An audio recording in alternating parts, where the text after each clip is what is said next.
All right, everybody. Good morning. It's good to see you all.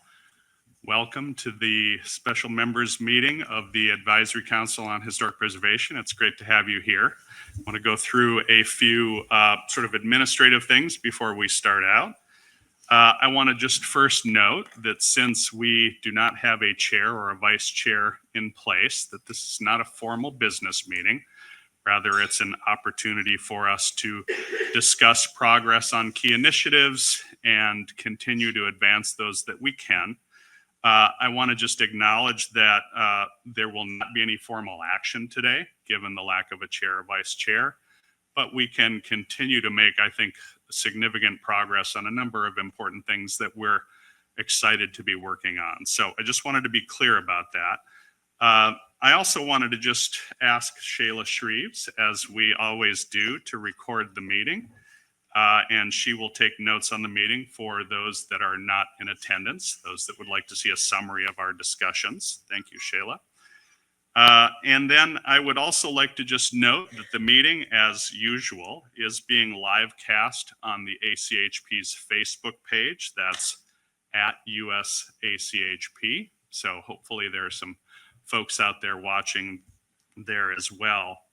I'd like to also ask Shayla to do a roll call of the members, and she will go through each of the members. And what I would ask is that each of the members try to have one person, if present at the table, to speak on behalf of their agency or their organization.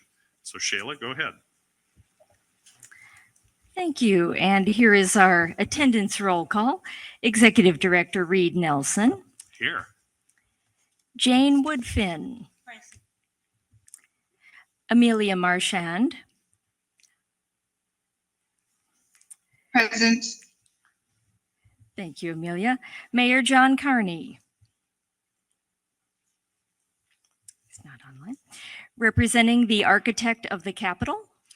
Joe Imamura, representing Tom Austin, architect of the Capitol.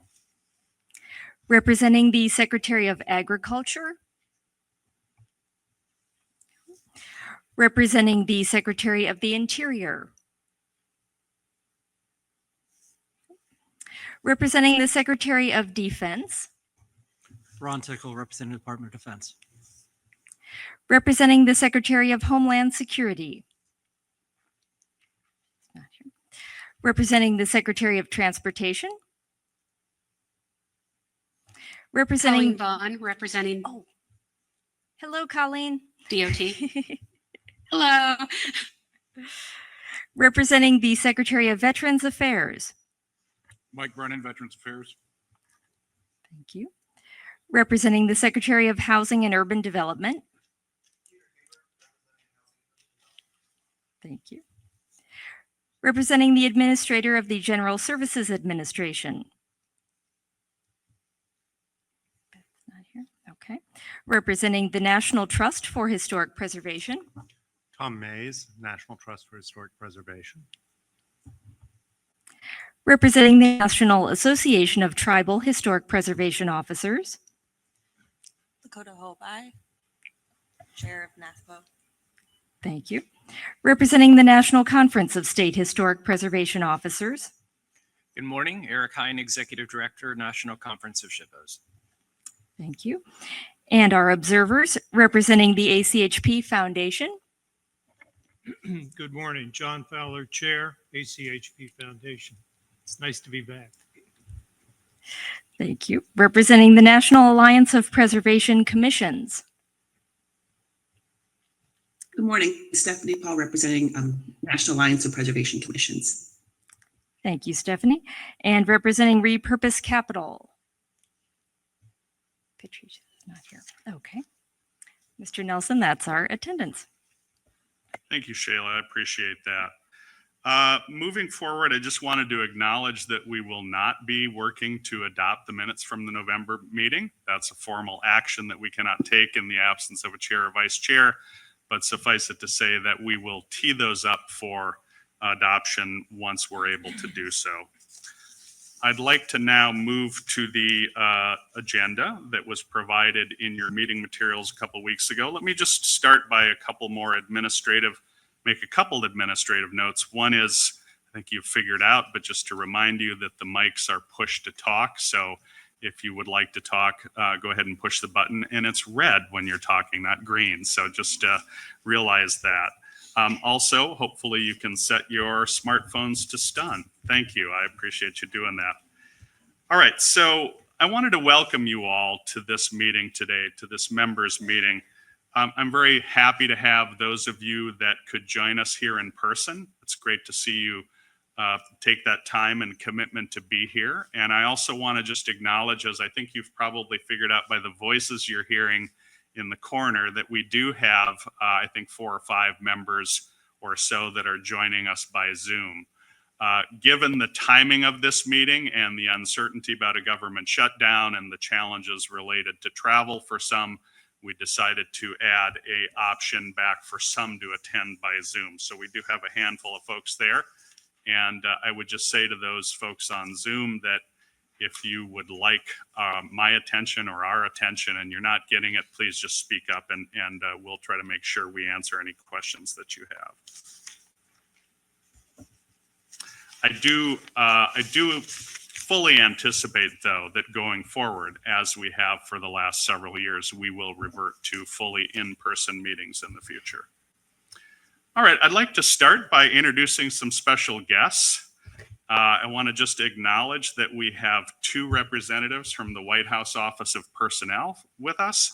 We have Michael Regas, and we also have Mary Sproul's. And I wanted to just see if you might stand up and introduce yourself and share anything you'd like to share with us.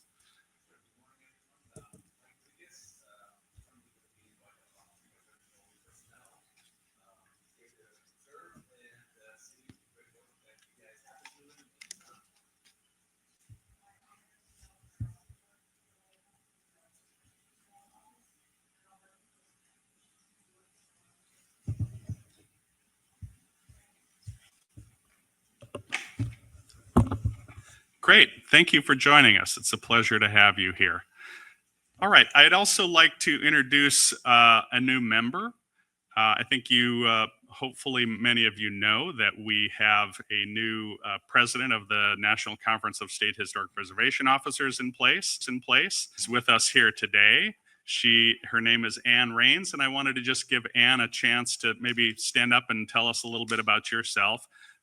She is replacing Ramona Bartos, who had served the last couple of years on our council. So, Ann, it's great to have you here.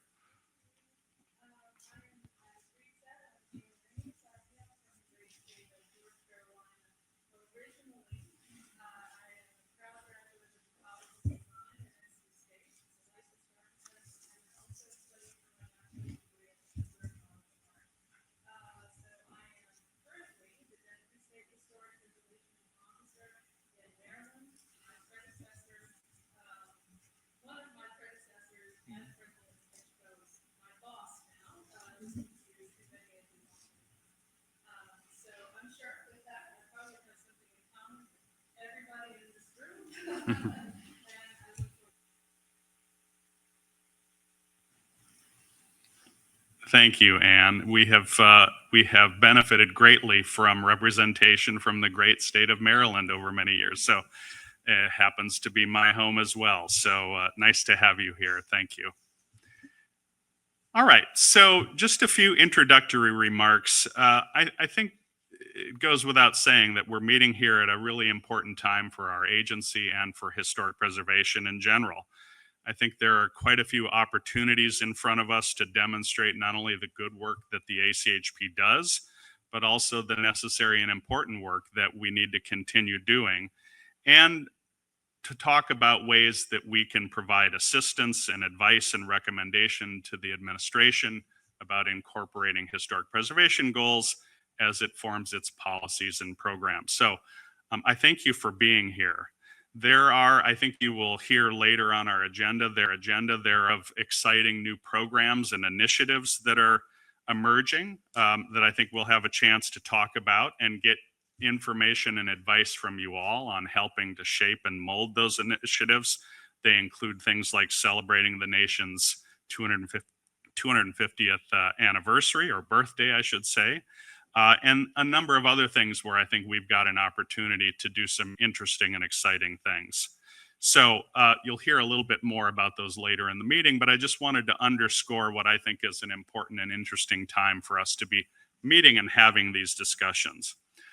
One last note I will make, that in the absence of a chair or vice chair, whom I normally report to on a regular basis and provide regular updates to, I'm going to provide instead those updates to you all. So you will find that today's meeting is fairly heavy on reports from me. And I hope that you understand that from my perspective, that's an important thing for me to do, given that I do not currently have a chair or vice chair to report to. So I'd like to cover a number of things today, and I appreciate you bearing with me as I go through a number of reports, perhaps more than I usually do.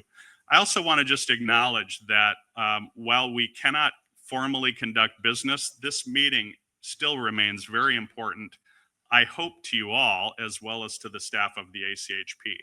We are continuing to do the vast majority of the work that the ACHP is responsible for carrying out, and we can continue to shape and form key policies and initiatives, and getting your input today will be very important to the staff. So let me go ahead and start by first providing a very brief update on the transition. I think you know most of this, but it bears repeating just so everybody understands where things stand. I just want to acknowledge that our past chair, Sarah Bronin, resigned at the end of December. And as you know, the chair position remains vacant. Jordan Tannenbaum, Erica Avrami, and Monica Rhodes were removed as members, and there is no newly designated vice chair. I just want to acknowledge that. Mayor Woodfin, Frank Matero, and Carmen Jordan Cox have also resigned their positions. So that obviously leaves a number of vacancies on the council. I have had the pleasure of interacting with the Office of White House Personnel on those vacancies, and I trust and know that they're working on addressing those. So just wanted to give you a sense of where things stand with the membership. And I also want to just reiterate that while today we're not in a position to take formal action and adopt, for example, a legislative agenda or what have you, we are still able to carry out the vast majority of the ACHP's good work. And I just want to thank the staff for their work during a transition as we're going through now, to continue that good work, to continue to help oversee the Section 106 review process, to continue to develop advice and recommendations to agencies and stakeholders, and to continue to develop things like we'll talk about later, the strategic plan and other things like that. So I just want to assure you that in the vast majority of circumstances, we're carrying out the work that we always have and will continue to do so. I also want to just open my door and my phone to any of you who'd like to talk at any time. As I mentioned earlier, I do not have a chair or vice chair to report directly to, but I also serve you as members. And I should say the staff is here to support and serve you as members as well. So if you have questions, if you have input, if you have ideas, please feel free to reach out to me, give me a call, send me an email. I pride myself, I think, in being pretty responsive, and so I'm happy to have those conversations with you. Okay, so let me go ahead and move forward and give a brief report on budget, staffing, and operations. First, I think, as I've reported to you all in past meetings, for FY25, the ACHP had requested $9.54 million in funding. That would have permitted the agency to maintain its FY24 staffing levels and levels of operation. It would have accommodated some payroll increases, and importantly, as is always the case, allowed us to make some critical investments in our IT infrastructure.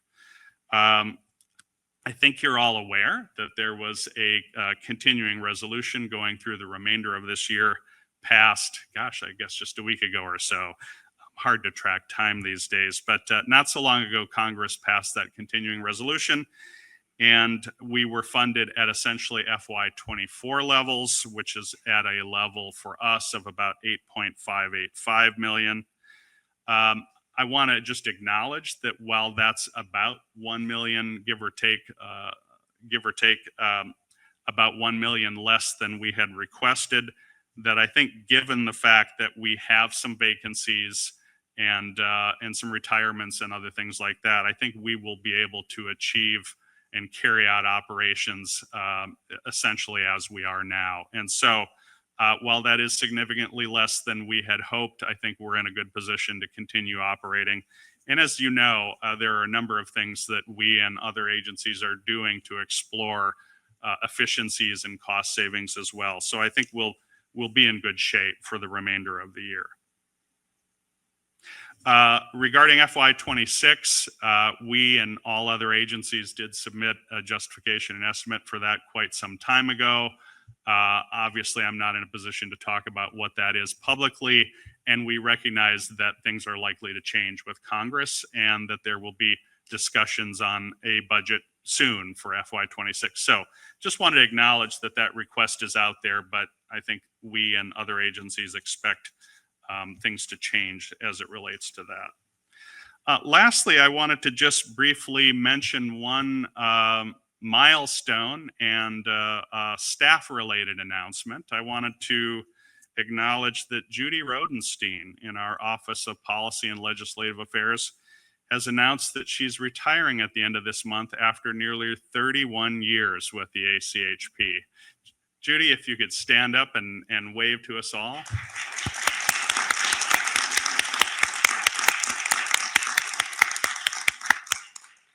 Judy has done a variety of things for the ACHP, including running the training program for a number of years, being instrumental in implementing the Preserve America program, and particularly working with the hundreds and thousands of communities.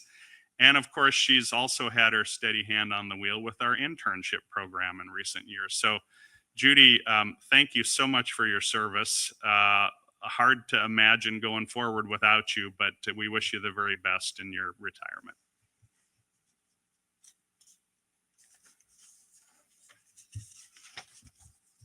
Okay, I'd like to move on, and in the interest, as I said earlier, of reporting to you all on a number of initiatives and progress that we've made in a variety of areas, I wanted to start by walking you through the way that we have responded and met the requirements of a number of executive orders that have been issued by the president.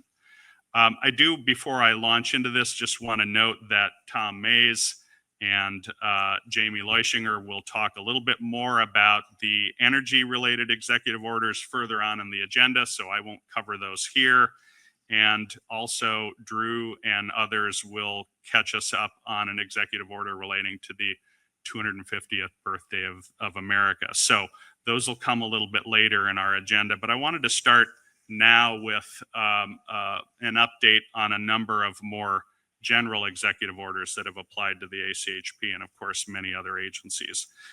First, let me say a little bit about Executive Order 14154, which is the Unleashing America's Energy Executive Order. I think many of you are familiar with that.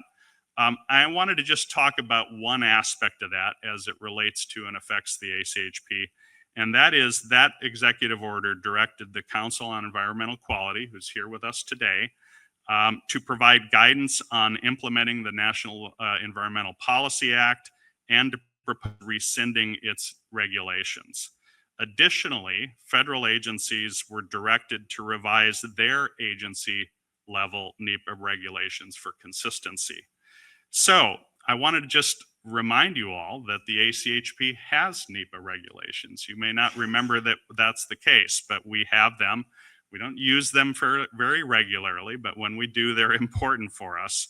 And we will be starting the process of revising those regulations in accordance with the executive order.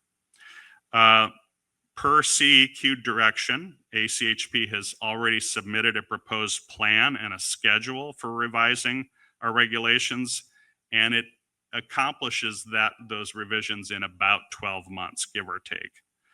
A draft and final of those revised regulations will need to be presented to the members for adoption. So I'm just alerting you now that this will require member action at some point, and hopefully we'll be in a position to do that relatively soon.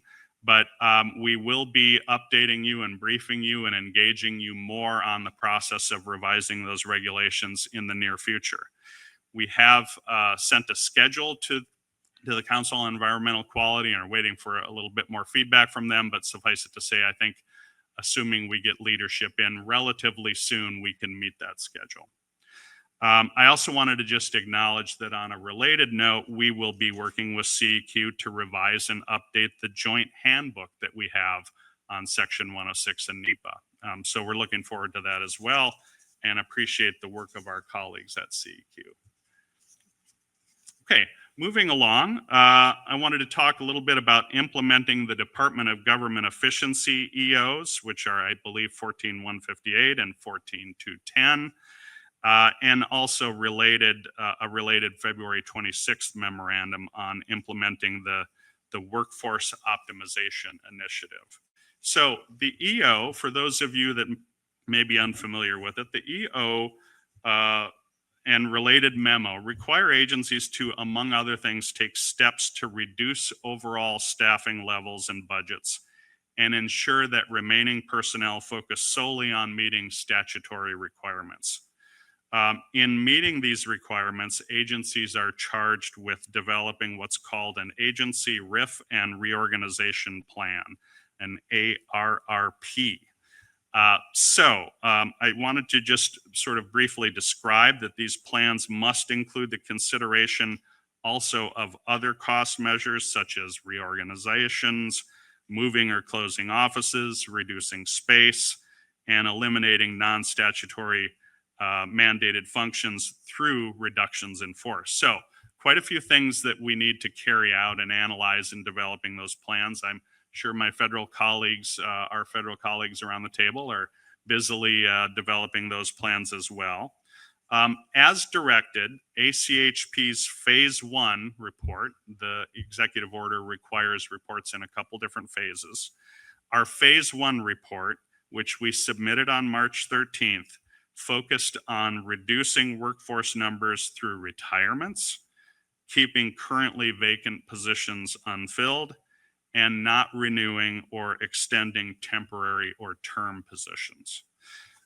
We believe that the plan that we submitted should meet the purposes of the executive order, and we're still waiting for feedback from OMB and OPM, but we're reasonably confident that our Phase 1 does meet the requirements of that executive order. Now, I mentioned there are two phases, or at least two phases of reporting. Our Phase 2 report is due on April 14th, and that will provide even more specific information on implementing Phase 1, but also look at and allow us to carry out an assessment of any regulations that may be changed to eliminate non-statutory mandated functions. Unlikely that we'll find many there because I think, as you know, there are very few other regulations that take significant time for us to implement aside from our Section 106 regulations, but that is a part of the Phase 2. So sharing a little bit more about our Phase 1 report, I'm not in a position to publicly share the details of that report, principally because it is pre-decisional and we have not yet gotten feedback from OMB and OPM, but I can tell you that it does include and propose significant reductions in agency positions.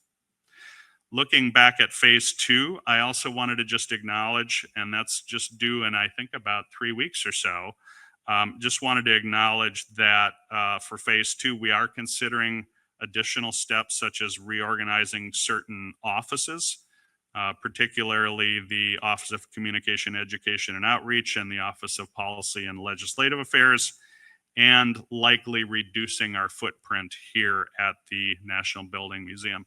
I just want to speak briefly about reducing the footprint. We have had a larger footprint for a little while than we have needed, so I think in many ways, that will be an opportunity for us to sort of right-size something we've been thinking about for some time. So I will endeavor to update you all more on these plans when I can. Again, the first phase is with OMB for comment, and phase 2 will be coming up in a few weeks. I also want to move next to the what I will just term the hiring freeze presidential memorandum.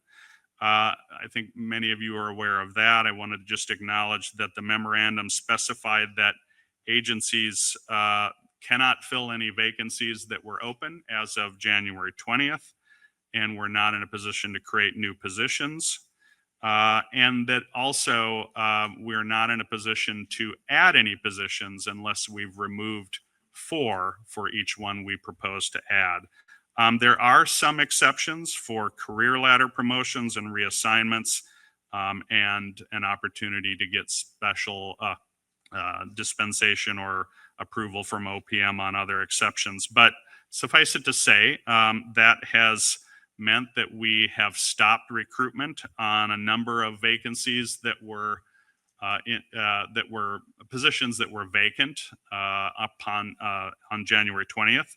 I just want to acknowledge that that has meant that we have stopped recruitment on the director of the Office of Communication and Education and Outreach. We've also stopped recruitment on the senior program analyst in the Office of Tribal and Indigenous Peoples. And we've also stopped recruitment on the agency-wide administrative assistant. So those 3 positions were affected most directly. And then I just want to sort of tie that back to the other executive order that I just mentioned, that this hiring freeze will be in place until the RIF and reorganization plan that I just mentioned a minute ago is in place. So we will hopefully, once that plan is in place, have the opportunity to talk a little bit more and consider minor adjustments to staff here and there. Moving on, I just have 2 more. I know this is quite a long list, but I wanted to just also acknowledge that we have also responded to direction from the Office of Personnel Management on probational employees. I think, as many of you know, agencies were required to determine who among their employees were probational employees. We did that. We submitted the report. We have also removed 1 probational employee. Finally, I wanted to just acknowledge our compliance with the Diversity, Equity, and Inclusion executive order. I believe it's 14-151. I know, a lot of numbers and names to keep track of here. There's also related memoranda on that executive order. Per that executive order, we did eliminate our 1 single equity officer position as of January 26th. We also affirmed to the administration that the ACHP has had no DEI programs. It has had no DEI activities or contracts, so there were no cancellations or stoppage of any work in that area. And also, like our other federal colleagues, we have gone through and looked at our communication and our website and made sure that it removes references to DEI and related topics. So that's a sort of quick summary of where we are on a number of executive orders. Obviously, there are many more out there that have affected some agencies more than others. And as I mentioned, we'll talk a little bit more about 2 other executive orders as we go on with today. But before I go into sort of the next phase of the agenda, I wanted to just stop briefly and see if there were any questions relating to those executive orders or any of the introductory remarks that I've made.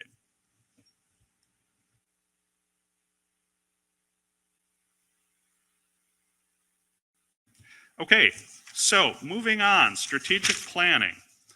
I think, as you all know, agencies have been required to update and revise and replace strategic plans on a regular basis for a very long time. This council has, on numerous occasions, spent time sort of rolling up its sleeves and looking at current strategic priorities, developing new plans, and advancing those along the timeline set by each administration.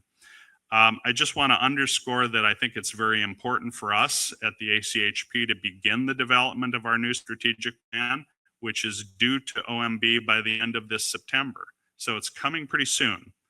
I recognize it'll be important to have new leadership in place to formally anoint and direct and confirm that plan.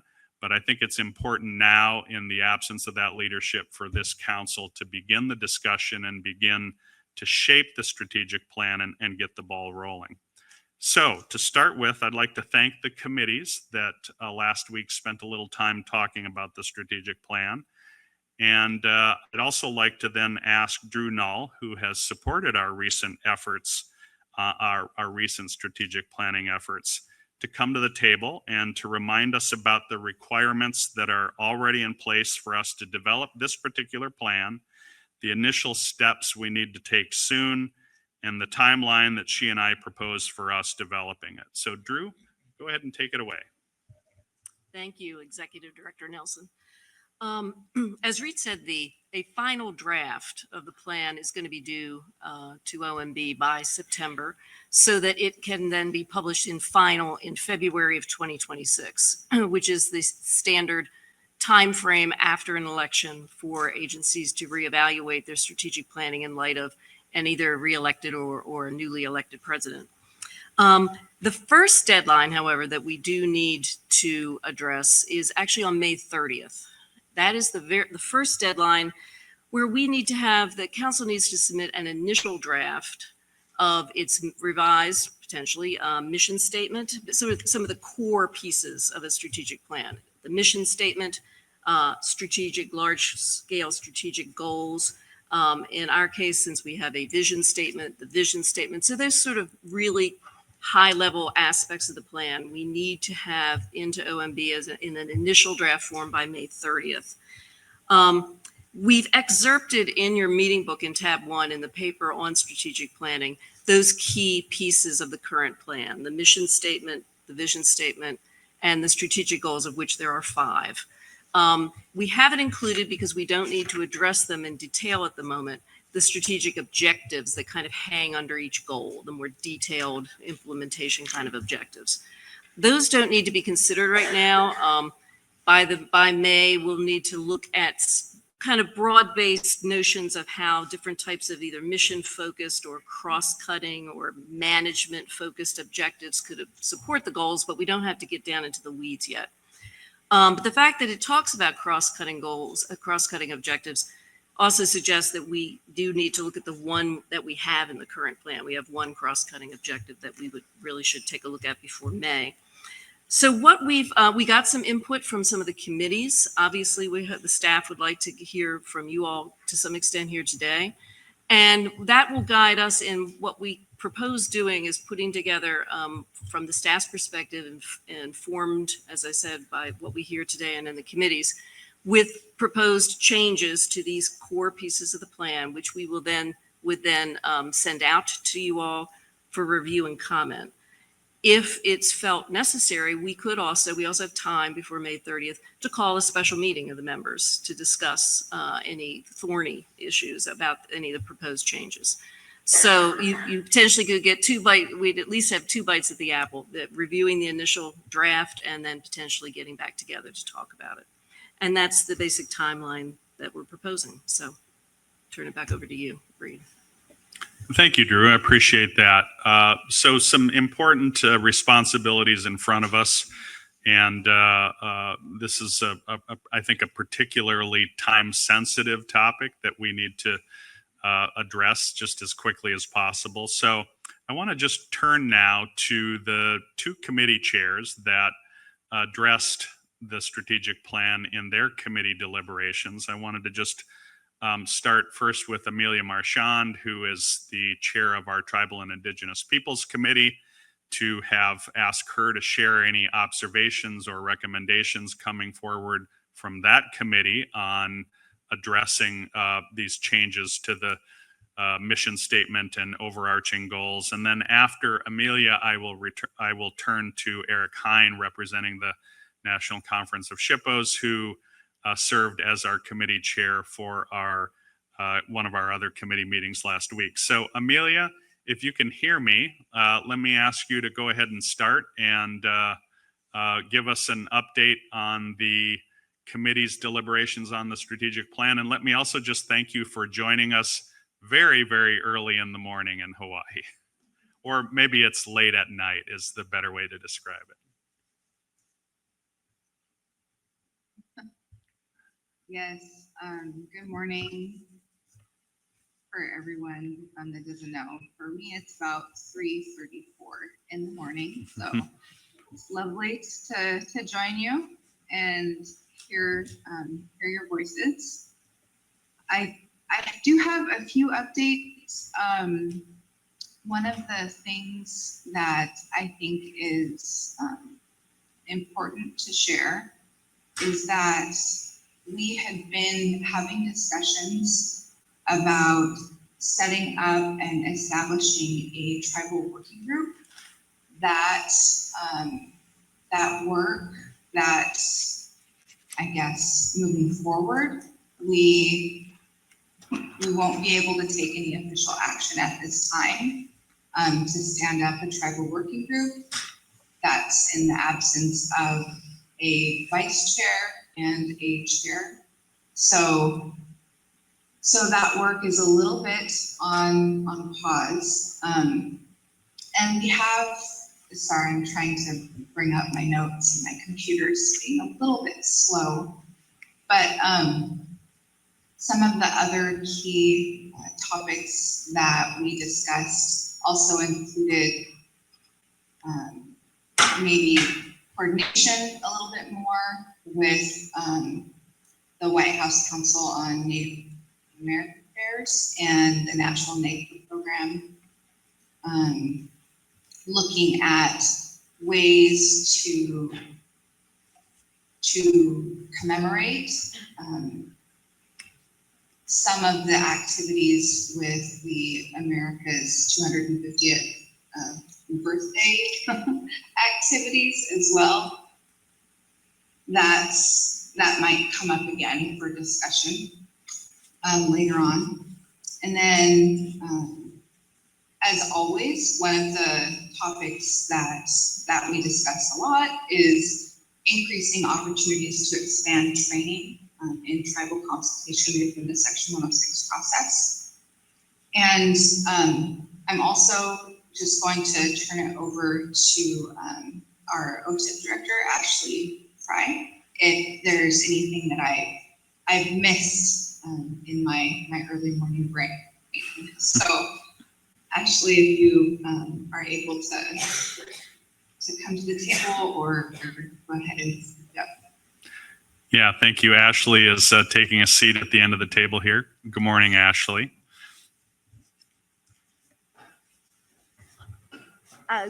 Good morning. I think that you covered pretty much what we were talking about as far as the strategic planning goes. I do have some additional updates a little bit later in the agenda for talking about updating our tribal consultation policy for ACHP staff, but I can do that now or we'll bring you back up a little later sounds in the good. agenda. But I think as far as the strategic planning conversation goes, that really did cover what we talked about in the TIP committee meeting. Thank you, Amelia. Thank you, Ashley. So we'll have a discussion more broadly soon, but let me now turn to Eric Hine, who graciously chaired our Policy and Legislative Affairs Committee meeting last week, and also worked with the members of that committee to discuss the strategic plan. Eric, anything you would like to share coming out of that discussion? Thank you, Reed. The committee generally felt that that fortunately many aspects of the current plan are fairly evergreen. But there was some discussion about changes needed to address the president's recent executive orders, including, and as Drew mentioned before, particularly the cross-cutting objective, which some felt was rather duplicative anyway of perhaps some other items in the strategic plan, and was specifically targeted to engaging diverse communities. and also doing a reread of the entire document, checking where removing and replacing of the word diverse might be appropriate. There was also discussion regarding enhancing references in the strategic goals to tribal matters, including protection of properties of religious and cultural significance to tribes. All right, thank you, Eric. So I think you have heard the charge in front of us. It is to, I think at this early phase, focus principally on the mission statement, whether there's a need to maintain a cross-cutting objective. And I will just acknowledge that in some of the committee discussions, there were recommendations pro and con about whether a cross-cutting statement remains. Frankly, I think we would operate just as effectively without a cross-cutting statement, but that's really up to the pleasure of the members. And then to look at those 5 existing key long-range goals and consider whether adjustments to those as currently structured are necessary. So we've heard from the 2 committees about some ideas both on things that we might add to the plan later on, as well as some adjustments to those core central parts. Let me open it now to the committee members. You do have a meeting book paper that discusses this issue and provides some general advice. Let me hear from you now. Are there things you would focus our attention on, our staff on looking at and revising so that we can meet the requirement, I believe, by May to submit sort of that early revisions and early draft? Let me open it to you all.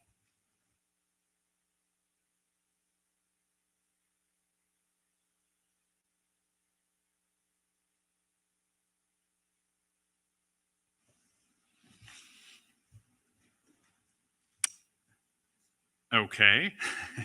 Hearing no comment, I guess that either means you love the current plan or trust that we will revise it accordingly. Let me just pose to you all, I do think that there are some minor adjustments that are likely necessary to our mission statement. I would just remind you, if you can, please take a look at that now. But know that in the absence of any feedback from you all today, we at the staff level will work to make some minor adjustments there. I think, as Eric sort of alluded to, some of them are to fit this the mission statement in with current goals and objectives. I am disinclined to maintain a cross-cutting objective, but again, if any members feel strongly or even moderately that maintaining one would be useful, I'd love to hear from you there.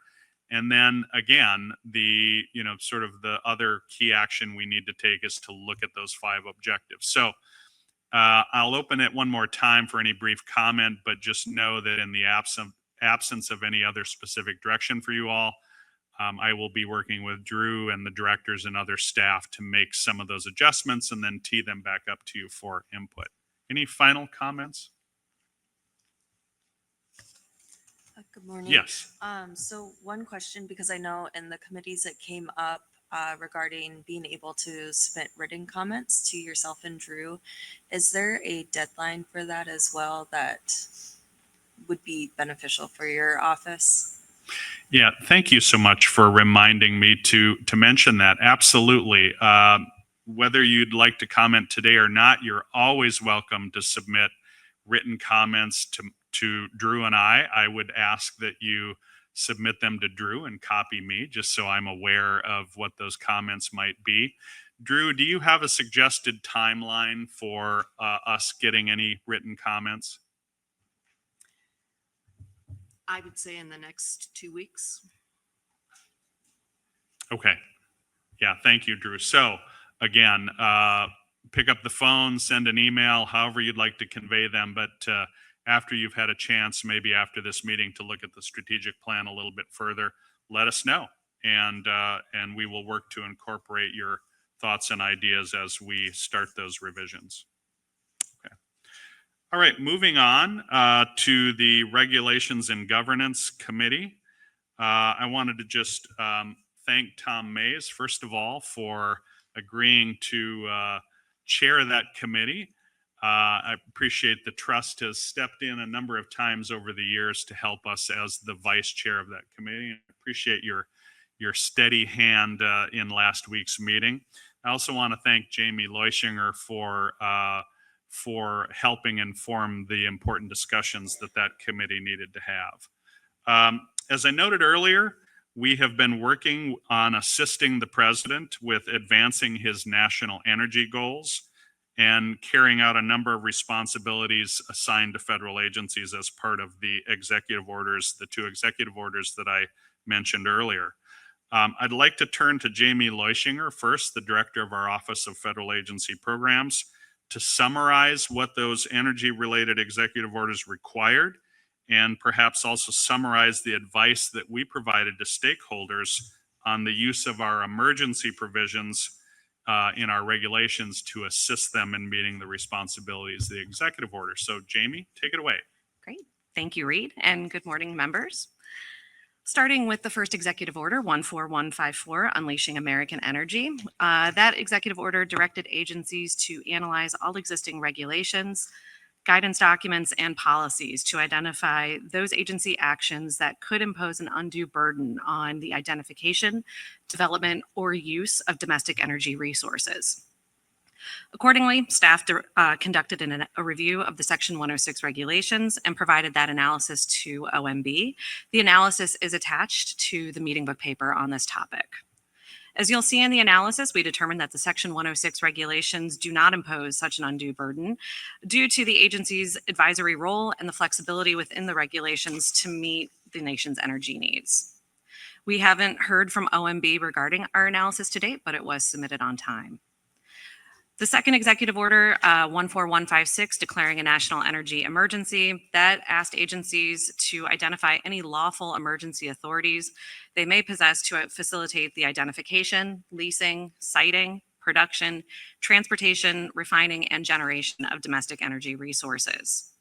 The advice that was developed by staff and published on the ACHP's website identified Section 800.12 of the Section 106 regulations as a lawful and relevant emergency authority. Section 800.12 has several subsections, but for the purpose of this energy emergency, we focused on advising agencies to utilize the emergency provisions and relevant Section 106 agreement documents that they may already have in place. In those situations where no such agreement document exists, however, we reminded agencies of the provisions in Section 800.12b2, which allows for an expedited review of emergency undertakings. This section allows agencies to notify the ACHP, the relevant state or tribal historic preservation officer, if on tribal lands, as well as other TIPOs for those property or projects that are off tribal lands, as well as tribes and Native Hawaiian organizations, of the emergency undertaking and invite their comment within 7 days. Since publishing this advice, staff has also added a series of frequently asked questions to the website, so that's there along with our advice. We have been updating it on a fairly regular basis, as new questions come up or, agencies ask for some refinement or state historic preservation officers ask for some clarification. We have been updating that website with new FAQs on a fairly regular basis. That summarizes the work we've done on these 2 executive orders, but I'm happy to answer any questions from the membership here today. Thank you, Jamie. Before we turn to Tom, do the members have any questions for Jamie?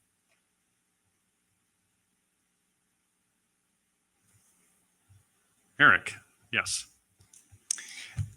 Perhaps it's more of a comment, just to sort of make the membership aware of how this is playing out for state historic preservation officers. And Jamie knows we're starting to get the questions roll in because this provision was never really envisioned to be used in this way. It was considered more in response to disasters where time is of the essence and you recognize you have to make certain sacrifices, if you will. So what's happening is we have agencies that are attempting to use this provision that have never used it before. So they're not entirely clear how to use it. SHPOs are starting to get submissions and they're not entirely sure what to do with them. Since it's not clear exactly what needs to be submitted there really is no guidance for what is a sufficient submission. They have 7 days to respond. And if they have to ask for more information to try to figure out what it is that the agency is trying to do, that's not taken into account in a 7-day timeline. So it's creating a lot of chaos. So hopefully we'll be able to find a way to address that. Thank you, Eric. I appreciate that. And Jamie, maybe you'd like to just speak a little bit to the outreach efforts that we're undertaking to work with federal preservation officers and others to assist them in implementing those procedures. Go ahead. Absolutely.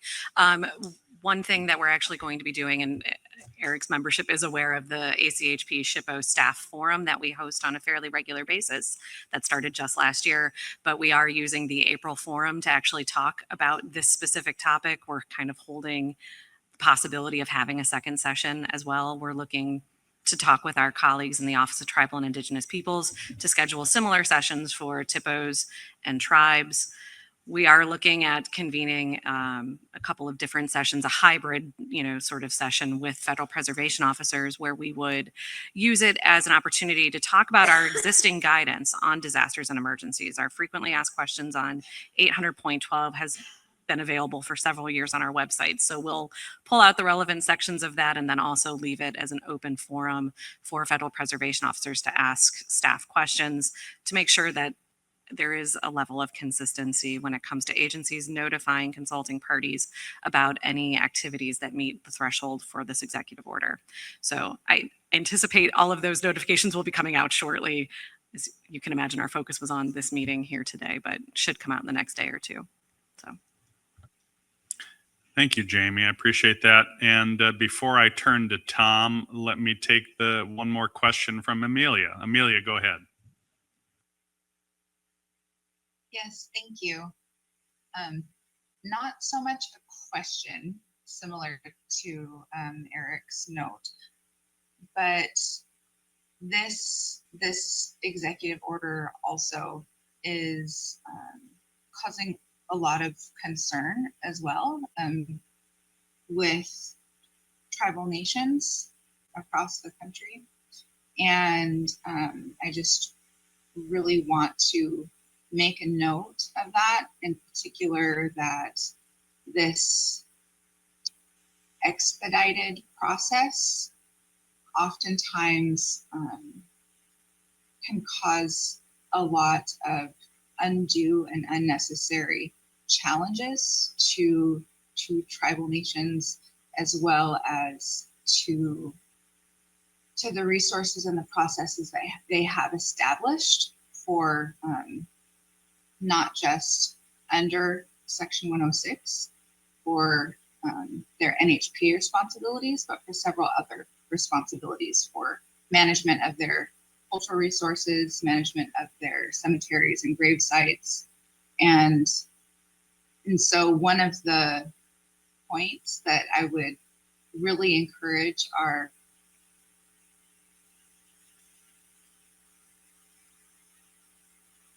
is ensure that there's through the tribal consultation process and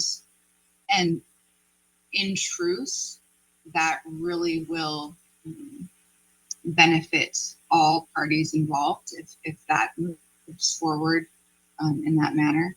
And so also just to reiterate from the Regulations and Governance Committee that we had last week, just a request, I guess, to ensure to provide that the ACHP provides frequent updates broadly to not just to the members, but also about what federal agencies are moving forward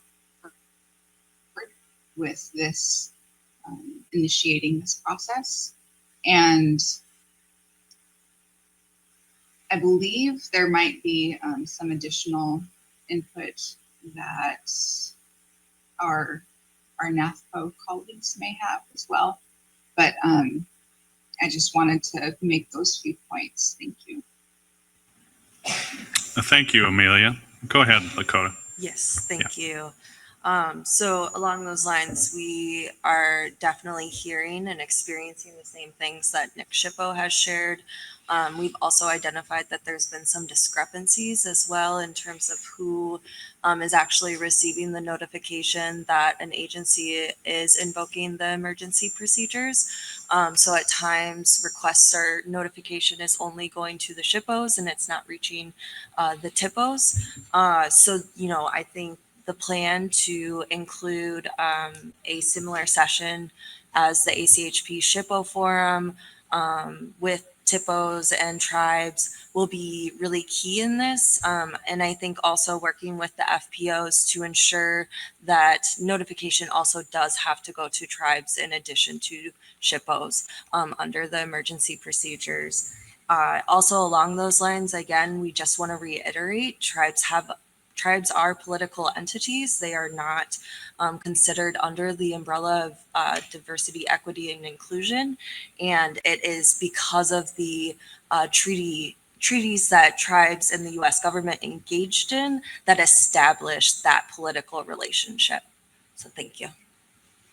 Thank you, Lakota. And you all raise important points about the ACHP also communicating and coordinating with a broad other range of stakeholders in addition to federal preservation officers, and SHPOs, TIPOs, and other organizations as well are equally important in this. So thank you for that. And let me just now, I guess before we go too much further with questions, turn to Tom Mays and ask him to summarize or share anything further he would like to share about the discussion that we had at the Regulations and Governance Committee about this. And then if necessary, we can turn back to Jamie and have her talk a little bit about the information sharing we're already doing. Tom, go ahead.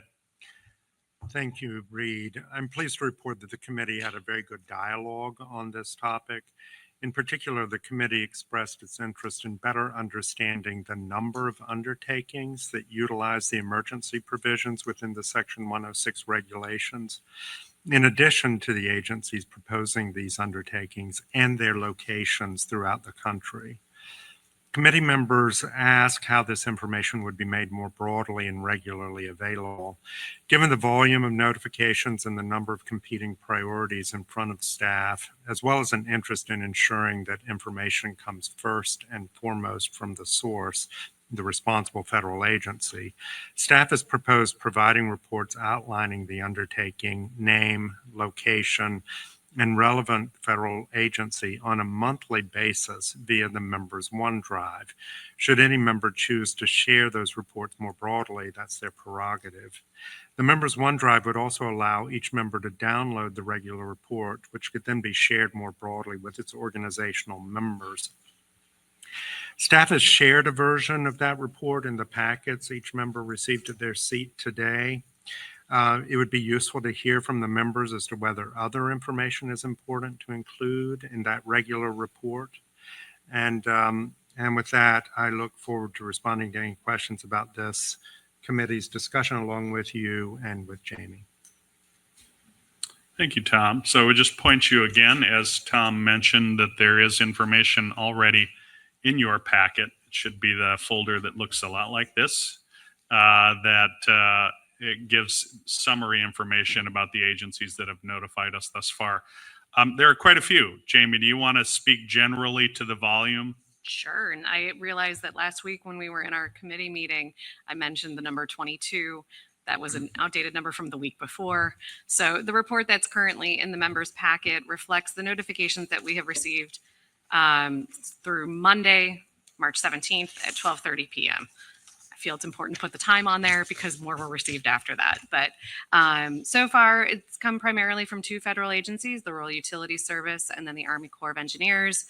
As you can see from the report, I broke it down first by state. It certainly opened up feedback about how to prepare this information as to what works best for you all. I started with state and then went across by agency and then the undertaking name. I did include the case number, and that's our internal tracking process. So if a member has a question about an undertaking, it helps to have that number because, again, that's how we track it internally. So we're looking, I think that report has approximately 44 undertakings so far by my count on the number of letters that went out later Monday, Tuesday. There were a couple that were slated to go again this morning. So I'd guess probably another 10 to 15 have come through. since that time. So they are coming in on a fairly regular basis for staff. I realize that creates a burden for all the consulting parties to respond in such an abbreviated time frame. I think most of us are used to 30 days or 15 days. Turning it around in 7 can be fairly short, and we've had to kind of, even internally at the ACHP, look how we manage that to ensure that we're providing our comments to federal agencies in a timely manner. We think it's critically important in support of the executive order to provide those comments on time and make sure that they're tailored to the undertaking and to the agency involved. But if members have any other suggestions for formatting the report, please, I welcome that so that we can make sure what we post in the OneDrive is meeting your needs. Thank you, Jamie. And I know there are occasionally questions about how to access the OneDrive as well. So if you have any specific thoughts on formatting that information, or if you've just forgotten how to access the OneDrive, drop a note to Jamie and she will help you out. All right, any discussion or further comment on that?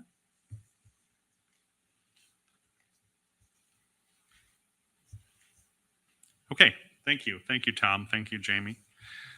So I think, as you all know, the ACHP issued a program comment on certain housing, building, and transportation undertakings in December. And we had a special meeting, I believe in January or so, to talk about the program comment and about implementing it. And as a result of the feedback that we've gotten, that we received from you all then, we have gone forward in developing some guidance on implementing that program comment. And as long as you're at the table, Jamie, I wanted to just have you update the members briefly on the status of that guidance. Absolutely. Since the January special session of the members, staff has been working on 4 key tasks: updating the website, developing a template annual report, publishing the Federal Register notice, and then creating an e-learning module. The ACHP's website about the program comment has been updated to reflect the adoption of the program comment as well as key information about its terms. The website now also includes that template annual report, which outlines the information that agencies are required to submit if they choose to utilize the program comment. The Federal Register notice took a little bit of extra time to develop. Staff needed to include a thorough summary of the comments that were received, as well as the response to those comments. That analysis is a key part of the administrative record for this effort, and that took a little bit of extra time to develop. The Federal Register notice is currently undergoing an internal editing process, and we intend to submit it to the Federal Register for publication next week or within the week, caveating that we might take a day or two. Finally, staff is in the process of creating an e-learning module about the program comment. We anticipate that will be available within a month. As noted in the meeting book paper, at this time, no agencies have chosen to utilize the program comment. We have met with some agencies who have had questions about the program comments processes. We've advised them to, should they choose to utilize it, they need to ensure that their notification regarding their intent to use the PC is clear about which programs will follow the program comment. And we also encourage them to front load information in that notification, more specifically in recognition of the concerns that several consulting parties had shared. We're encouraging agencies to be clear and upfront about how they will be reporting on usage of the program comment, and then also including provisions about training or guidance or advice that they've developed for staff within the agency. I think that addresses some of the concerns that we had heard along the way about how we have all these plans here at headquarters, but out in the field, it may be interpreted differently. So we hope that by encouraging agencies to spend a little bit of time up front in the notification, that it creates a clearer understanding of how agencies will be using it and how they're reporting on it. The e-learning module that we're working on right now will provide a good overview of the program comment and its processes, but we are encouraging, as I said, agencies to develop their own specific advice and training, recognizing that each agency has specific programs. They might use different language, a field officer versus an archaeologist versus a program analyst. So it might help for agencies to develop their own specific training regarding the program comment as well. ACHP staff, of course, remains available to review any such advice or guidance or training. We consider that a key part of our technical assistance role. And I'm happy to answer any other questions that the members might have at this time. Thank you, Jamie. Lots of moving parts to that, and I appreciate your work on that. Any questions from the members on the status of efforts there?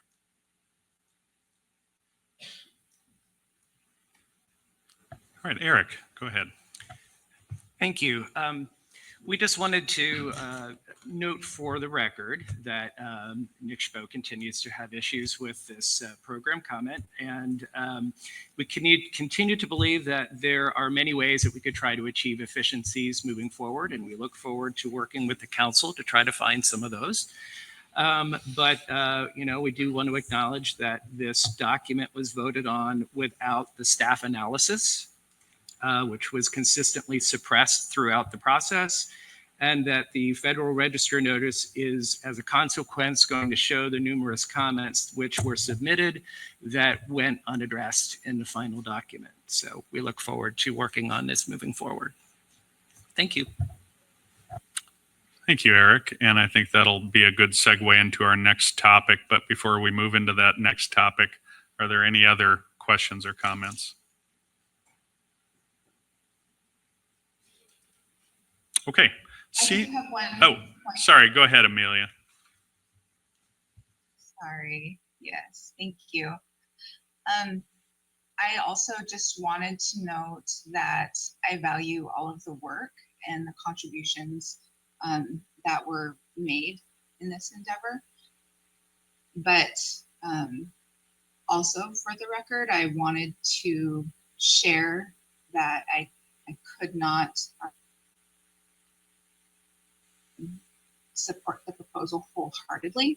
And so I was in a position where I actually did vote against this program comment. But again, to Eric's point, I do look forward to supporting future fully acknowledged tribal sovereignty and consent in affirmative and really substantive ways. And I especially support the development of transparent procedures for future program comments internally. So within the ACHP, so I recognized how important these topics are, and am really thankful and appreciative to the staff and all the members that participated in the process.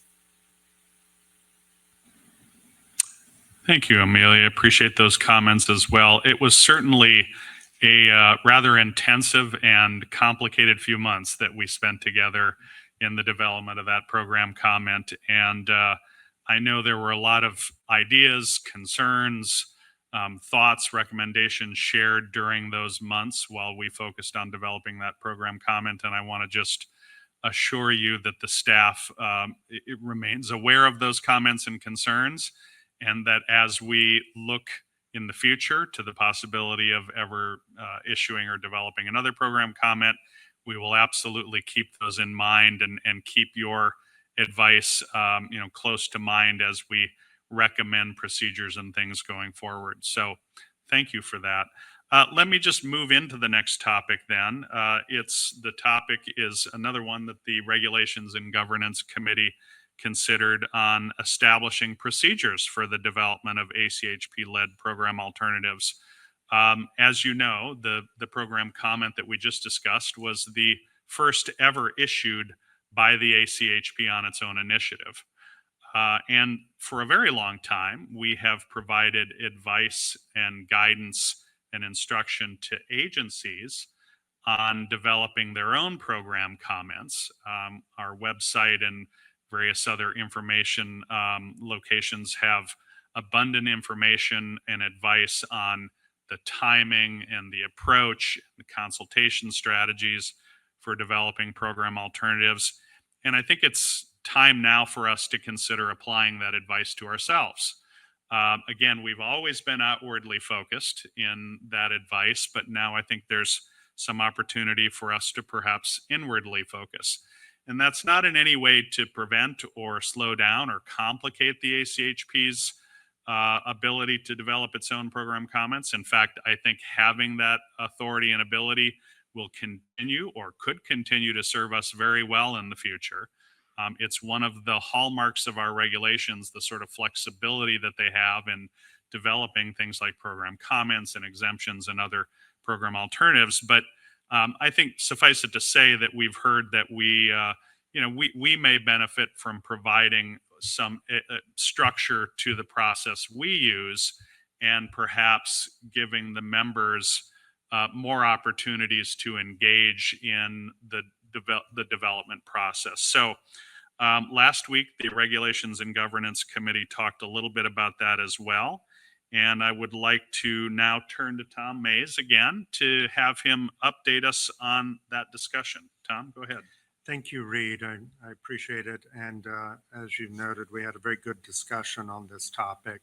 As discussed, numerous comments during the program comments development were received regarding the council's decision to propose a program comment. The selection of the program comment as the appropriate compliance path, and the consultation process that the council followed in developing it. The committee recognized that having such procedures would likely provide transparency and consistency in the future should other program alternatives be proposed by the advisory council. Such procedures would not be established to constrain the chair or the membership, but rather to add further points for interaction between the chair and the members as one is developed. Given that these procedures could govern member interactions, it may be necessary to address them through an amendment to the operating procedures rather than a chair's memo or other internal processes. Although we're currently without a chair, it would be useful for us to begin outlining areas where the voice of the membership is critical in determining whether to pursue a program alternative, and to identify points at which staff should advise on solutions. In general, though, the committee was supportive of the idea that such procedures, and I anticipate that we will be able to advise the chair or vice chair on this topic when they're appointed. Thank you, and I'm available to answer questions about the committee's discussion along with Jamie and Reed. Thank you, Tom. Any comments or questions from the broader membership? Lakota, go ahead. Yes, so I just wanted to reiterate some of the perspectives and opinions that we shared during the committee meeting related to, we understand it's a busy time right now. There's a lot of moving parts that are occurring for ACHP staff, but I would really encourage folks being able to at least kind of jot down summaries of their experiences through the process and organizing, the various reports or documents that they may have put together throughout the process, so that that can be easily referenced when it comes time to actually formulate those procedures. Just due to how quickly things moved, I think it's quick. It can sometimes be difficult to, then piece out the actual timeline. So, I think in doing that, that will really help guide developing those from lessons learned, really looking at the specific comments that were made from various stakeholders who were concerned about the process, and really kind of trying to see how do you rectify that. Thank you, Lakota. That's great advice. Any further comments or questions? So I guess just to wrap this topic up then, let me just acknowledge that staff are committed to developing a set of recommendations for the members to consider on how to establish these procedures, whether they may require, insertion to an amendment of the operating procedures, et cetera. So we will begin work on that immediately, and hope to update you and get further input as we develop those recommendations for procedures. Just to restate the obvious, we're not in a position to move as far as amending the operating procedures until we have a chair or vice chair in place, but we can certainly get a set of recommendations in front of you so that when they arrive, we're able to share those with the new leadership. let me just ask Jamie real quickly, anything further to add from you on the topic? I would say to Lakota's excellent point, I think staff actually made sure to write down some of our experiences with it and maybe some points at which it would benefit for, the members to hear about our experiences, particularly in the Office of Federal Agency Programs, in implementing these kinds of program comments and what we've seen work well when it comes to various program alternatives and maybe what sometimes can be a little bit of a challenging sort of point to work through. So I think we've done that internally, and we look forward to putting that into a more sort of formal set of recommendations for the membership to consider ahead of the chair and vice chair's arrival. So, thanks. Thank you, Jamie. And I will just reiterate, feel free to contact Jamie or myself at any time with other ideas, even if it's something you've already shared with us. If you wanted to sort of get back to the top of the stack, if you will, feel free to contact us. Okay, thank you. So moving now to the Policy and Legislative Affairs Committee discussions. We had a very productive meeting. I want to thank Eric Hine for managing that discussion, the series of discussions in that meeting. I wanted to start first by talking about and acknowledging that one of our key responsibilities in the ACHP is to advise Congress and the administration on historic preservation matters. And for the last many or number of Congresses, we have chosen to develop at the beginning of a new congressional term a set of legislative priorities. In other words, a set of topics, issues, challenges that we develop for ourselves that to some extent govern when and how and if we will advise Congress on certain matters. Again, the ACHP has a rather unique authority through the National Historic Preservation Act to provide that advice directly to Congress. But I think it's important as we analyze numerous bills and legislation and issues from Congress that we have sort of a set of priorities that will govern and guide us in looking at those bills and deciding whether to comment. I do want to just acknowledge that, again, because we do not have a chair or vice chair in place, we're not able to vote today on a series of legislative priorities. But I do think it's important that we at the staff level hear from you and get your input on the draft that we've already sort of cobbled together so that, again, when we have new leadership in place, we're able to present some recommendations to them. So I'd like to turn back to Eric again and ask him to talk a little bit about the discussion that the committee had last week. Eric. Thank you, Reed. The Policy and Legislative Affairs Committee considered needed changes to the ACHP's priorities to guide our interaction with Congress, as Reed noted. There is general consensus amongst the committee members in support of the staff proposed changes that are outlined in the meeting book, if you can find tab 1. And as Reed noted, usually we would be seeking a motion to adopt these priorities, but we're not going to do that today. But I'll highlight several of the proposed changes that are responsive to the discussion that came up in the committee and with the interests of the new administration and Congress. Drew Knoll, of course, is available at the witness table to answer any questions that I can't answer, which was probably a lot, and to provide additional details if needed. So two previously separate but complementary priorities regarding regulatory and permitting reform and infrastructure development have been combined. We felt this strengthened merging them together. We thought strengthened the importance of this topic to members of Congress and reflected the president's declaration of a national emergency for energy. Previous references to preserving the full American story and diverse histories have been replaced by referring to the concept of equal opportunity to preserve historic places. This better aligns with recent Executive Order 14151 regarding DEIA programs. A reference to the upcoming semi-quincentennial has been added to the current priority regarding preservation-friendly programs and funding. This is consistent with Executive Order 14189, celebrating America's 250th birthday, and ongoing interest in Congress regarding the 2026 anniversary. Did I miss anything, Drew? Thank you. Thank you for that report, Eric.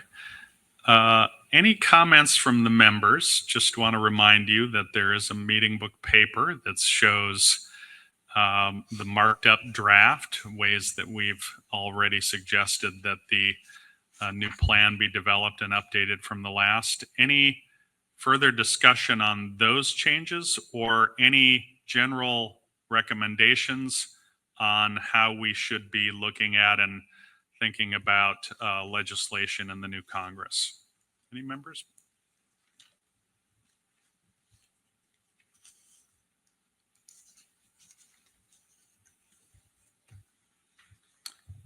Okay, thank you. I appreciate that and appreciate Drew's hard work on developing and revising this document. As I said earlier, we will work to update it and incorporate the advice that we've heard today, any advice today and last week.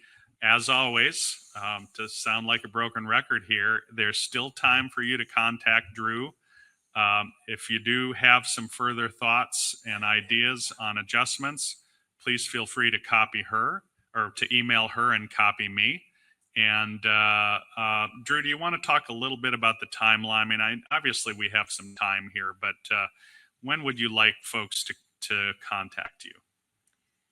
Well, basically, we can't act on the council officially adopting these until we have a chair or vice chair. So there's no outward limit here, but perhaps just for consistency's sake, we said within that same 2-week period that we were looking for input from on the strategic plan. If you had further input on these proposed changes to the legislative agenda, that would be helpful. I love that idea. Thank you, Drew. All right. Always setting deadlines and timelines sometimes motivates folks. So again, if you can get us any specific comments in the next couple of weeks, we'd very much appreciate it. All right. Turning to, I think, a really exciting and interesting opportunity. I wanted to just acknowledge that the ACHP has had a long-standing interest in ensuring that historic preservation, and particularly the places that help tell the American story, are included in and support the celebration of America's 250th birthday. Also want to acknowledge that the president recently issued an executive order that, among other things, required federal agencies to report on how they can best support this celebration. And also just wanted to acknowledge that that executive order also mentions and revives the Garden of American Heroes initiative, one you might recall us discussing and acting on in the first Trump administration. So there's a lot going on with that executive order. And as I said earlier, we've been part of these discussions over numerous years. In fact, the Garden of American Heroes initiative established a work group, and we were appointed on that work group. So there's plenty of opportunities, hopefully, for us to engage on this. I wanted to first start by asking Drew Null, as long as she's at the table, to update the members on the EO, how the ACHP met its own responsibilities to report under it. As you know, I just mentioned that agencies were required to submit a report. And then perhaps you and Eric can help us with a discussion with the members on how we can best contribute to that effort. So Drew, take it away. Thank you. Yes, the new executive order, which is number 14189, celebrating America's 250th birthday, it establishes a new White House task force, the White House Task Force on Celebrating America's 250th Birthday, Task Force 250 for short. This is chaired by the president, with the vice president as the vice chair. It consists of a number of the cabinet secretaries as well as high-ranking White House officials. Also, the National Endowment for the Humanities, the National Endowment for the Arts, and the Institute of Museum and Library Services. Now, this task force has been convened under this executive order to coordinate the executive branch's approach to and activities regarding the semi-quincentennial, the 250th anniversary. This is, I want to note, is different than what you all might be aware of or participating in things associated with the United States Semi-Quincentennial Commission. That's a congressionally created commission. So that is a separate animal. The ACHP has been involved with the commission over the years, not so much lately, but in previous years. And is, like I said, is now, we also have responsibilities under this new federal executive branch task force. Just to speak briefly for a moment about the National Garden of American Heroes, what the EO did is it reinstated some previous executive orders from the past Trump administration, which had been rescinded. And those earlier executive orders are what established the National Garden of American Heroes, which is going to be a statuary garden to commemorate 250 historically significant Americans, and did create, as Reed mentioned, this interagency task force for building and rebuilding monuments to American heroes, of which the ACHP is a member. And of course, those earlier executive orders were first issued by President Trump in response to destruction, vandalism, and removal of various public monuments as a result of nationwide social justice protests back in 2020 and 2021. Right now, the ACHP doesn't really have to take any action regarding the National Garden. I mean, that initiative is chaired by the Department of Interior. I'm sure it will be ramping back up now in the wake of this executive order. So pending hearing that the task force is kind of up and running again, we're kind of in a holding pattern on the garden. Unlike the semi-quincentennial, where, as Reed mentioned, the EO gave very specific requirements for all federal agencies to submit basically a report or a plan to Task Force 250 on what the agency's proposed planning activities and actual implementation activities would be for the semi-quincentennial. Now, the deadline for submitting that plan was March 1st, clearly before this meeting, before we could get input from the full membership. So what staff did was work with then Vice Chair Jordan Tannenbaum in his capacity as acting chair. We ran a draft and other material past him, got his okay to proceed with a fairly general plan, again, because we haven't gotten input from the full membership, but a fairly general plan that would set out the basic goals and the basic focus of the ACHP for the semi-quincentennial. And of course, the foundational focus of that plan was on how historic properties are the tangible representations of 250 years of American history. And as such, really should be playing a very significant role in this celebration and commemoration. So the plan that we submitted by March 1st is in your meeting books, this report to Task Force 250. In terms of planning initiatives in it, it mentions the fact that we would like to pursue the option or explore the option of seeking designation as an agency to Task Force 250. The EO authorizes adding additional agencies to the task force. The fact that there are 3 other culture-oriented agencies on the task force, NEA, NEH, IMLS, suggests that the addition of another culture-oriented agency such as the council to bring the historic preservation voice to the table would be in line, would be in keeping with that. The report also mentions that we would like to pursue the idea of establishing an internal advisory committee to help guide staff and to guide the implementation of further actions for the semi-quincentennial, comprised not just of selected members of you all, the ACHP, but also potentially outside experts that could be part of this advisory committee as well. And we're very interested at the staff level in hearing more from the membership about your thoughts on the advisory committee and the notion of who these outside experts might be that could help inform that. Then in addition, then the plan goes on to talk about some of the proposed activities that the ACHP could undertake as part of the semi-quincentennial. kind of in two buckets. One, citizen outreach, of basically using our outreach tools to help make that connection in people's minds between historic places and the major themes of the past 250 years, and how the one is a direct reflection of the other. A couple of the types of things that we identified that we potentially could do: a social media campaign, perhaps doing a social media campaign where you would focus on historic places that are tied to selected people that are on the list to be memorialized in the National Garden of American Heroes, for instance, kind of blending those two initiatives. We could also do a photography contest, or youth outreach, all those types of outreach activities, again, focused on historic properties and how they demonstrate 250 years of America's history.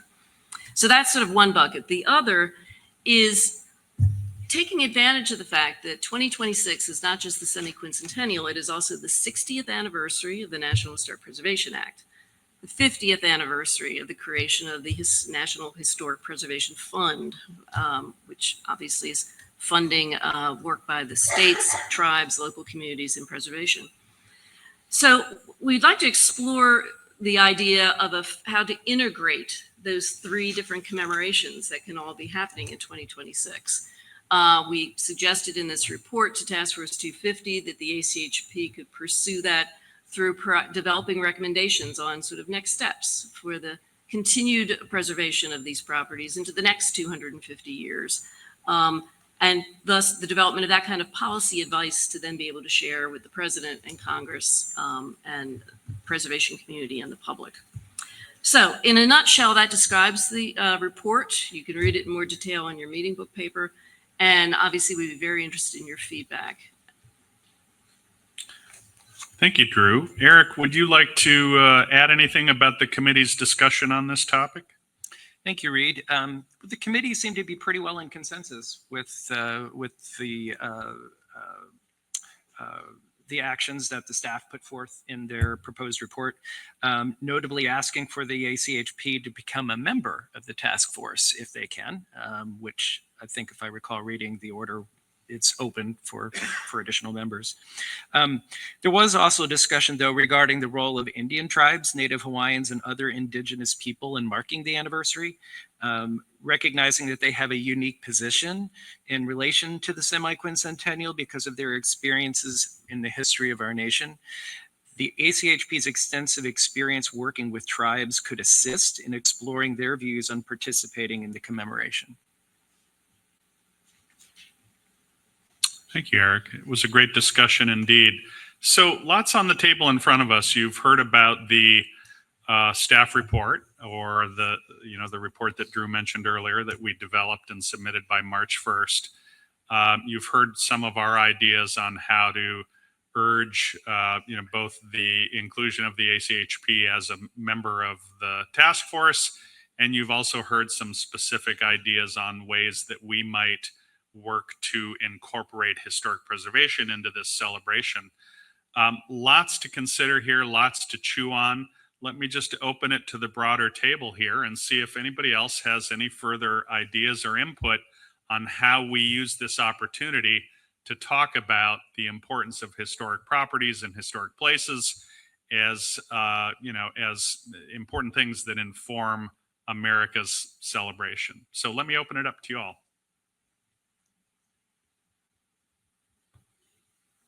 Tom, go ahead. Thank you, Reed, and thank you, Drew and Eric, for the report. In the role of the National Trust as a national nonprofit that encourages public participation in historic preservation, I would just like to offer that we'd be very pleased to serve on the internal advisory committee of the Advisory Council on this topic and help to celebrate America's 250th. So thank you. Thank you, Tom. Any further comments? Yes. Yes. Michael, go ahead. Yeah, I just given the specific role of the Department of Veterans Affairs and the convergence of history in the context of our nation's veterans, we're interested in supporting and being part of the process. Thank you. Thank you, Michael. Absolutely. Further comments, questions? All right, I see two of them up on the screen. Let me go to Amelia first, and then we'll go to you, Ann. Amelia, go ahead. Yeah, thank you so much. And thank you, Drew, for that overview as well. And for Eric also in your comments. Definitely encourage that ACHP not just participate in the task force, but also the advisory committee for Task Force 250. And I really also want to support and express my support of the public participation process, the inclusion of all American voices and stories, perspectives, and that includes the statuary garden that is proposed, even in the process for identifying artists and the process that is going to take place for where that garden may ultimately be and end up. I recognize that the Department of the Interior is the agency that's going to be point on this. So looking forward to hearing how DOI will work with tribal nations and the public to identify a good location for this garden. And also just want to reiterate, to share, there's some folks when they're speaking at the table, it's kind of hard to hear what they're saying online. So if folks can continue to hold the mic close and speak up, that would be great. But one thing in particular that I think is worthwhile sharing is that not just every voice, but every life of our nation has contributed to who we are.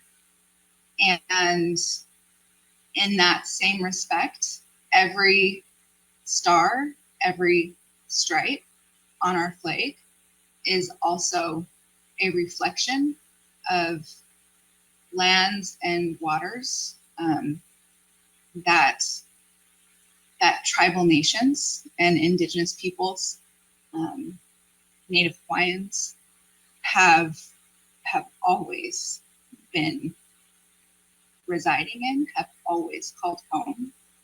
And so ensuring that those voices, those stories, and those perspectives are also celebrated is very important to me personally. My husband is a veteran, my father, my grandfather, and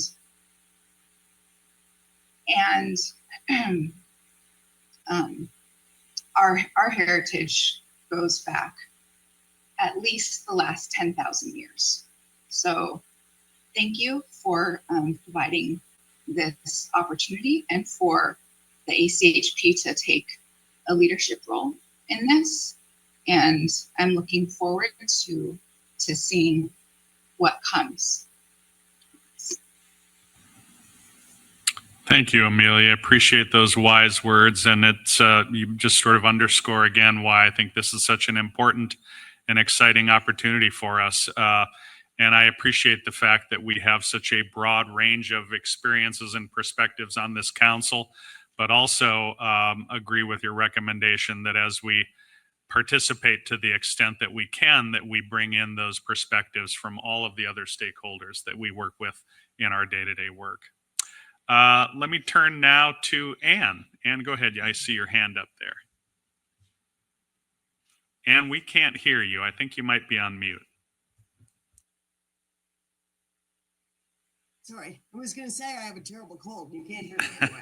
But, there you go. Yep. Good morning from the Mountain West. Not as far as Hawaii, but in the publicly owned state of Colorado. Anyway, but I wanted to express my strong feelings that the advisory council should be involved in this. When you think of the quantity and I guess I could say quality of the historic places the advisory council deals with, whether it's through SHPOs or when it comes up to advisory council attention. And it's fairly extraordinary. And those places always contain stories that best portray the American history and American heritage. But the other point that would be expected for me to say, I'm going to say, is of course the efforts for America 250 should include youth engagement as the next generation's stewards of our historic places and of our history and heritage. And those young people will be around in the next 25 years and 50 years to celebrate again. So to be able to carry that forward through them, I think would be an exceedingly significant role, and perhaps the advisory council could take a lead on that and consider how best to engage youth in that. The other point I would make, which others have made, is don't forget about us in the West. And there's been a lot of focus in America 250 so far on not focusing as much on the states in the West, and I can include in that probably Hawaii and our in some of our territories. So to be inclusive of all Americans and their stories and places. But I guess the final thing is the advisory council is the expert on historic places in the federal government, and I think youth should be engaged. Thank you, Anne. Appreciate those comments. That's a wonderful thing about youth. There's always more of them coming. And I personally appreciate your recommendations on considering and including the West as well. Being from the West, I am sympathetic to that goal as well. So thank you, Anne. All right, I think Stephanie's hand up. Stephanie? Yes, thank you. Just echoing everybody else's comments and agree that this is great for the ACHP to be involved and to work with this advisory group. From our perspective, obviously at the local level, bringing those success stories and the work in both small, large communities, but also the volunteers that are out there as well and working day to day. So just consider, including all, perspectives and from all communities as well, but echoing, just the great conversation with this. So I appreciate the opportunity and look forward to working with this. Thank you, Stephanie. Any further comments? Okay, I saw Eric's hand first, and then I'll go to Lakota. Thank you. I just want to remind everybody that great things can happen with these celebrations, because in 1976, as Drew noted, we saw the establishment of the Historic Preservation Fund. So I'm really excited, given the expertise of the council and its in regulatory and policy affairs. The last policy point, which are looking at preservation policy recommendations. So I would encourage us to really be active and think ahead and what we can do that, really is reflective of the auspicious nature of the 250th and make it just as special as our bicentennial was when I was just a wee lad. So thank you. Thank you, Eric. Lakota? Yes, I just wanted to echo many of the other members on the council in regards to also engaging youth. I think we have a very unique opportunity where so much of our history is actually embedded in the landscape. And so as a former educator and definitely advocate for, the opportunity to get youth and children involved in our history and history making and place making. I think there is this really unique opportunity that the ACHP will be able to provide in addition to the other agencies that are being looked at for this task force. And I also just want to also echo what Member Marchand was discussing. You know, myself as a Potawatomi citizen of the Citizen Potawatomi Nation, you know, similarly, my family goes back 10, you know, close to 10,000 years as well in the St. Joseph River Valley throughout Michigan, now what is Michigan and Indiana. And those stories have continued to be passed on. And so many of these locations are shared amongst us. We have various stories that go past 250 years, and they inform, you know, those stories that have come, you know, in the more recent past. And so, you know, we really just look forward to that opportunity. I think it's a really unique opportunity as well to showcase also how TIPOs and SHPOs work together. There is this possibility for collaboration, and that when we share our stories together, it just continues to strengthen and understand what these places have meant to so many of us. Thank you. Thank you, Lakota. Wise words indeed. Thank you. Any further comments from any of the members?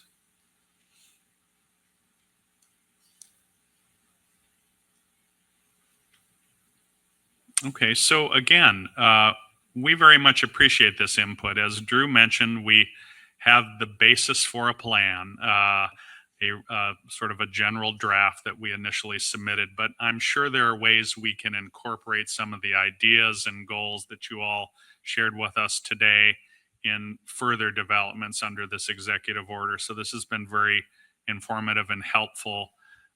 We will also do everything we can to tee up and prepare to make the requests to serve on and stand on you know, committees and task forces. We'll have to see whether we can do that without political leadership in place, but suffice it to say we've got a little bit of time, and we will take all of your advice to heart today and use it to improve and develop and strengthen the ideas and plans that we already have in place. Let me also just say, as a broken record, that if you've got other ideas that pop up or come to mind after today's meeting, you know how to find Drew. So please feel free to contact her, copy me if you can, and share those ideas. We'd rather get too many than not enough. So thank you. All right, so moving on to our last committee report, the Tribal and Indigenous Peoples Committee met last week as well, and thank you, Amelia, for chairing that meeting. I thought it was a very productive and engaging meeting, as they always are. I wanted to just turn to you and give you a chance to talk a little bit about the discussion the committee had on updating the ACHP's long-standing tribal consultation policy. So, Amelia, take it away. Thank you so much. And you're too kind. It is always engaging, but we did have good turnout. So as Reed noted, OTIP has been reviewing the current ACHP procedures for government-to-government consultation between the agency, ACHP, and tribal nations. And I'm actually going to ask Ashley, our OTIP director, to provide a little bit more context for the review and provide an overview of some of the suggestions and discussion that took place at last week's committee meeting. And I should note, I don't know if it's just on my end, but I can't tell if Ashley, like there's no, I can't see what's happening in the room. So I don't know if it's just me or if other folks online are unable to see people in the room anymore. Well, thank you, Amelia. We're all here in rapt attention listening to your report. You are on the wall of the first floor auditorium. We can see you in about a 30-foot wide screen. So we're seeing you well. I'm sorry that you can't see us, but we are all here and ready to go.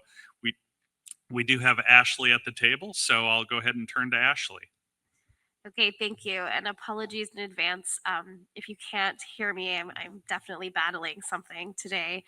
But thank you, Member Marchand. And as you may have seen in the meeting handbook, OTIP is considering updating the ACHP's tribal consultation procedures for ACHP staff. The ACHP has produced several documents over the years on the agency's relationship to Indian tribes and how government to government consultation, which is required under the NHPA, should be conducted, including the procedures for government to government consultation between the ACHP and Indian tribes, which is a memo from 2009, and the consultation procedures pursuant to EO 13175, consultation and coordination with Indian tribal governments, which is from 2021. And both of those documents are included in your meeting book.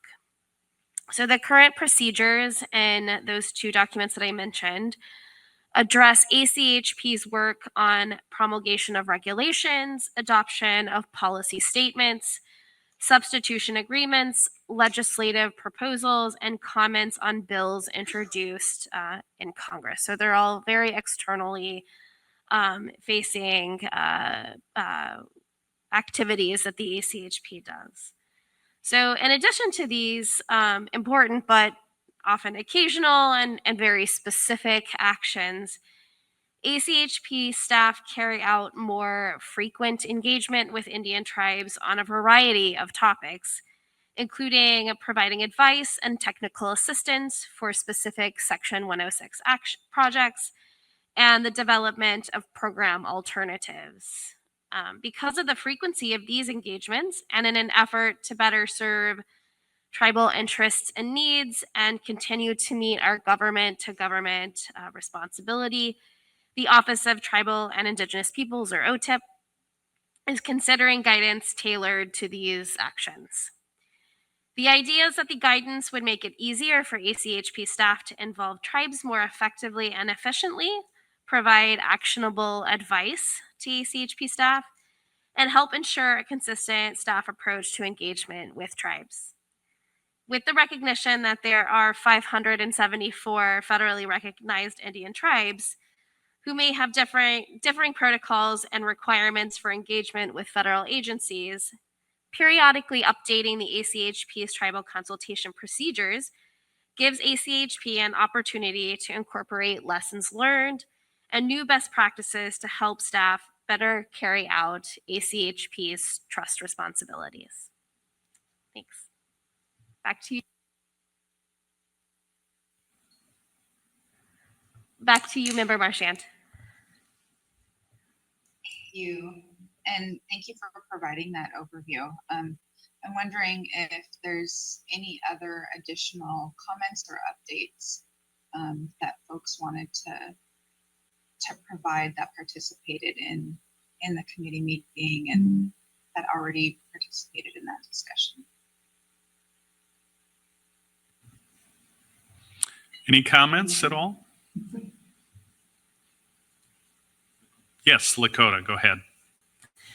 Yes. So, also, I think the ACHP is in a unique position where there are many staff members that have previous experience in truly understanding the use of treaties that were made with Indian tribes and understanding what that means in a present day context as well, and understanding that importance of consultation. And so it's very encouraging, to hear, in addition to providing that technical assistance, in the advisory capacity that the ACHP holds as an agency, also turning internally and really kind of thinking about how that is implemented through your own means. I think it really can help, I think, with the broader education of understanding why this work is so key, and also understanding why, particularly with the amendment of the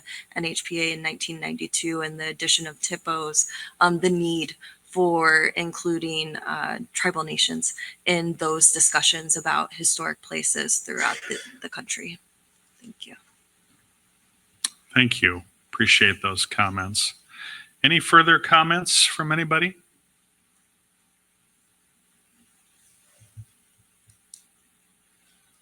Okay. I think that does it for the agenda that we had advanced for this meeting. As I said I would do at the beginning of this meeting, I have no new business myself, but I am, since this is not a formal business meeting, I'm open to any further things that the members would like to raise, announce, discuss, or mention. So let me just open the table to any further comments before we move to adjourn.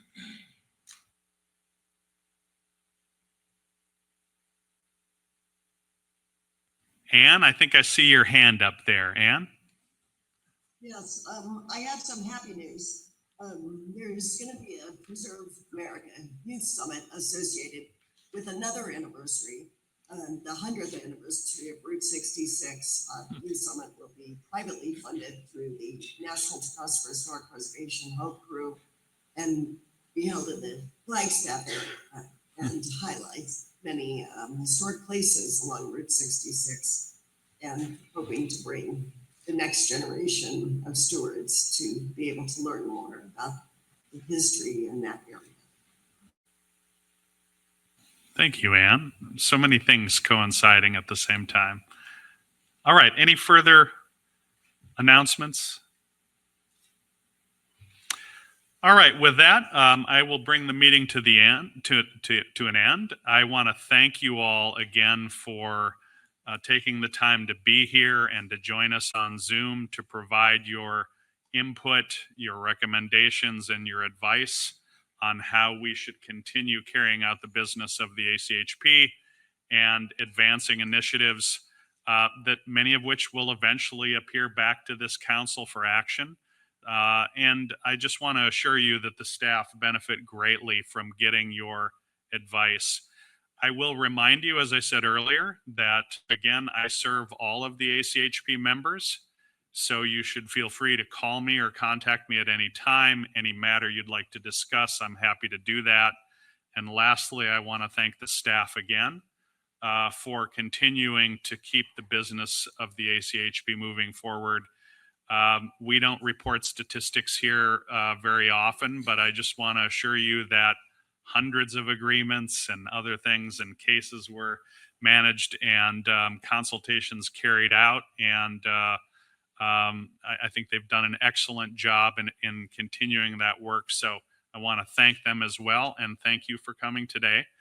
I have not suggested or established yet a date for a second meeting. I'm hopeful that we will soon hear about new leadership and that I can establish a meeting with their input and advice and decision. In the event, though, that we do not get new leadership soon, I am open to any input you might have now on whether another one of these meetings would be helpful in the absence of a chair or vice chair. So last question for you all. Have you found this meeting to be helpful? And in the event that we do not have another chair in place, would you like us to look at setting another one of these up in our regular 4-monthly cycle and going forward? Okay, I see some nods. Okay, and some yeses. All right, thank you. So thank you again for coming. Oh, Lakota, go ahead. I'm also wondering if possible that the hybrid option be continued, but I also wonder if we look at an afternoon meeting to accommodate those who are participating from various locations throughout the U.S. Thank you. I appreciate that. No, I understand, and I certainly will take that into consideration. All right.